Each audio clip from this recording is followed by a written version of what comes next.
Popeyes fries and shrimp. So far, KFC fries and this Popeyes fries is good for me.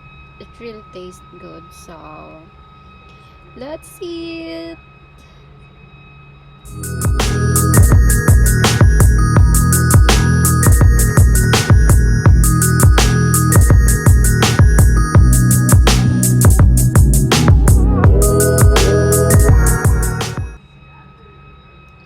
Popeyes fries and shrimp. So far, KFC fries and this Popeyes fries is good for me.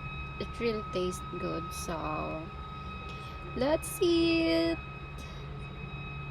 So wala akong ka-lipstick guys.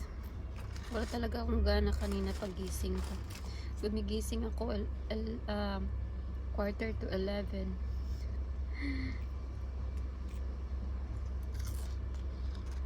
Oh, sobra talagang ano niya. Alam mo bang tatlong anesthesia inano nila sa akin kahapon, ini-inject. So wala talaga akong nararamdaman. Hindi ko nga alam na ano pala ako dito may maliit na sugat. So, natanong ko na sa kung anong nararamdaman ko, sabi ko hindi ko alam. Parang yung dila ko masakit, yung buong mukha ko masakit. Kasi sa Pinas, binunot yung yung isang wisdom test ko. Tapos wala namang injection na anesthesia. Ano lang yung sa akin, may pinahid lang yung dentist sa akin. Kaya ramdam ko kung paano niya binunot yung wisdom test ko. Pero dito talaga guys, sobra talagang mag-alaga yung nila. Dentist nila. O yung dentist ko pala is dentist namin dalawa ng asawa ko. Summa cum laude siya. Graduate siya ng summa cum laude. So super galing talaga niya guys. Kaya next week babalik na naman kami. Kasi may isa pa ako dito kailangan pang kunin. Wisdom to saka feeling. So, hindi pa tapos yung paghihirap ko sa ngipin ko guys. Actually, yung tatlong wisdom tooth ko is healthy siya. Pero, sabi ng dentist, kailangan talaga bunutin kasi wala naman daw yung halaga. Magkukos lang yun ng decay. So, ayun. Kahit ako natakot akong pabunot. Hawa ko kasi mapilat din. Look guys, meron siyang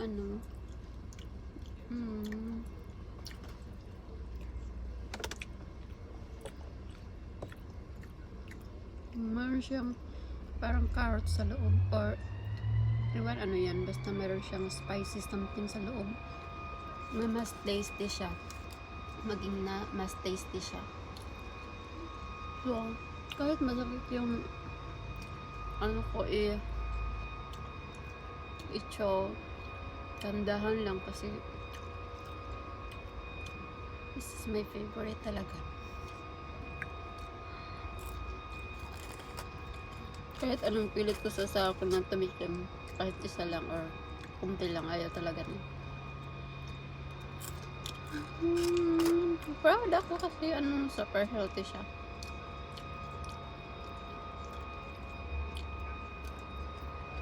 Happy ako kasi super healthy siya. Diba?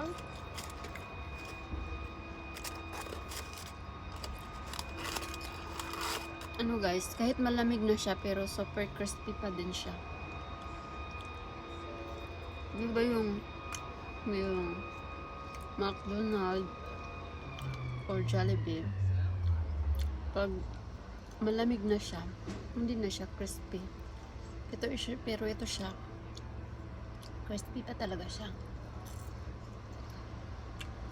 Popeyes is everywhere here in US, so siguro kung maaari araw-arawin ko to.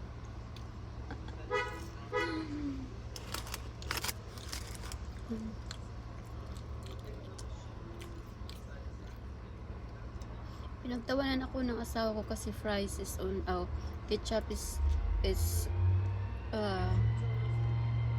ayan. Sabi niya, American style lang daw yung may ketchup. Hindi niya alam na mas gusto yung Pinoy yung ano. Sinasabaw pa nga yung gravy, di ba? Pagpunta natin sa McDonald's, sinasabaw pa natin yung gravy sa kanin. Hindi niya alam.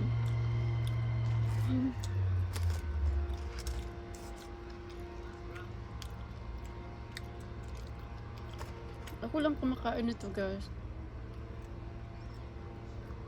So pagdating sa bahay, hindi na ako makakain ng for lunch. Busog na.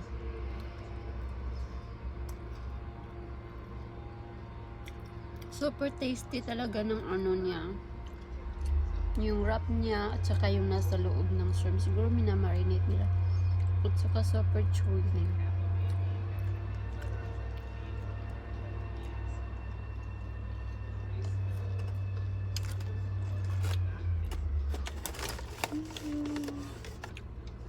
Lagay niya ako ng dalawang ketchup. This one is honey sauce. Sana yung isang ketchup. Ito yung isang ketchup.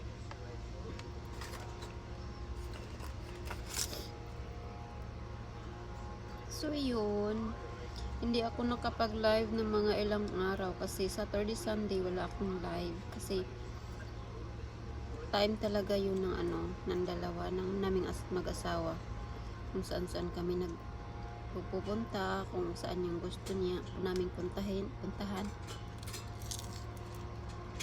So yung live ko talaga is Monday to Friday, but hindi ako nakapag-live kahapon kasi at saka ngayon, kasi kahapon napunta sa dentist, tapos ngayon, masakit pa talaga yung ko, guys.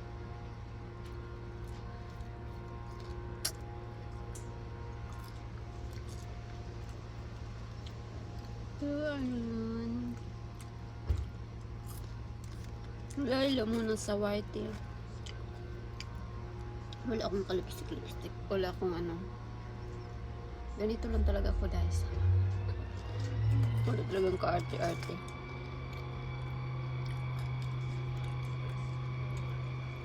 Yun, hindi lang talaga ako mahilig. Tamad akong magganyan-ganyan. Kularete.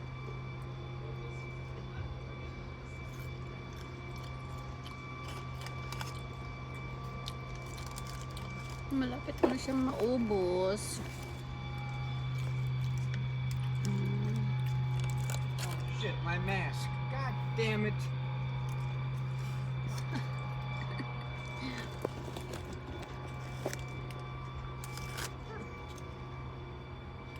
Oh.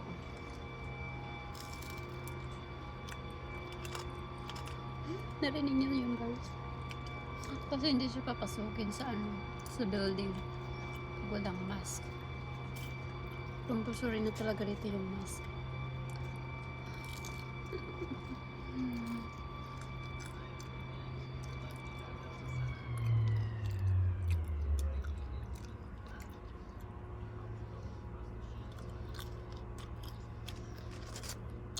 Masarap sana to, guys, pag may coke. Pero ba, yun, wala na. Hindi na talaga simula akong nakarating dito. Actually, nung sa Pinas pa ako, hindi na talaga ako sinanay ko na yung sarili ko na hindi na ng mga soft drink. Kasi alam ko pagdating dito, wala na talagang ganyan. So, para hindi ako mahihirapan, unti-unti ko na siyang tanggalin. Pero alam niyo bang wala na akong kain-kain ng rice? So sad. Ayun ang asawa ko ng rice kasi sabi niya daw, kakahilo daw. Meron daw arsenic na magkukos ng So wala na kaming kain-kain ng rice. Lang guys. Update lang ng kaunti. It's really taste good guys.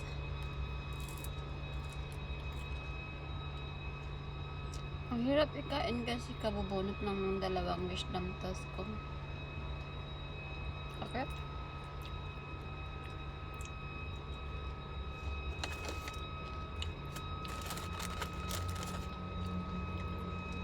So, ito yung shrimp nila.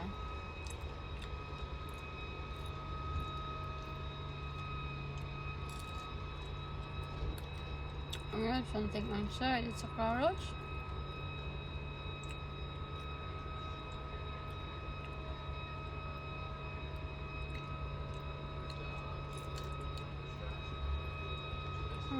Marker shrimp. A fried shrimp.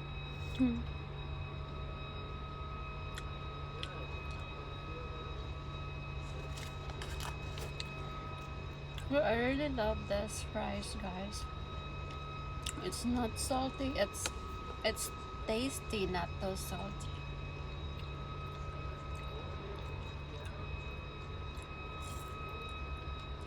No wonder American people likes more Popeyes. Chicken Popeyes, this fries Popeyes. So they have this style too. This is yum too.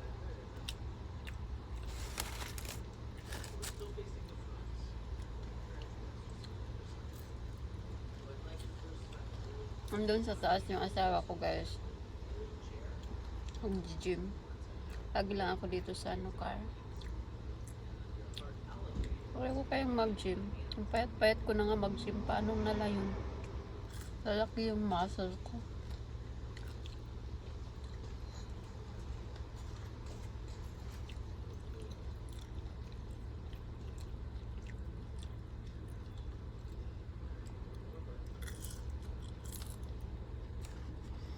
Mayroon ako ditong marka. A little one for yesterday's. I didn't feel anything yesterday, guys. Not until 1 hour. 1 hour is too hard for me until I was asleep last night. So my husband kept rubbing me until I sleep. So I was asleep. I hid from him. So he's not sleeping until I was asleep. So swerte ang Pinay. Kasi nakaasawa siya ng responsableng tao. Kahit malayo sa pamilya ko. Diba?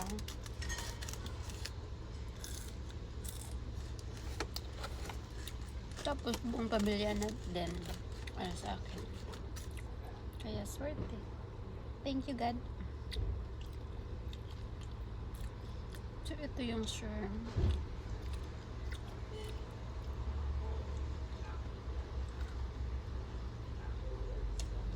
Harap ng shrimps guys kasi nakamarinate siya bago siya i-wrap.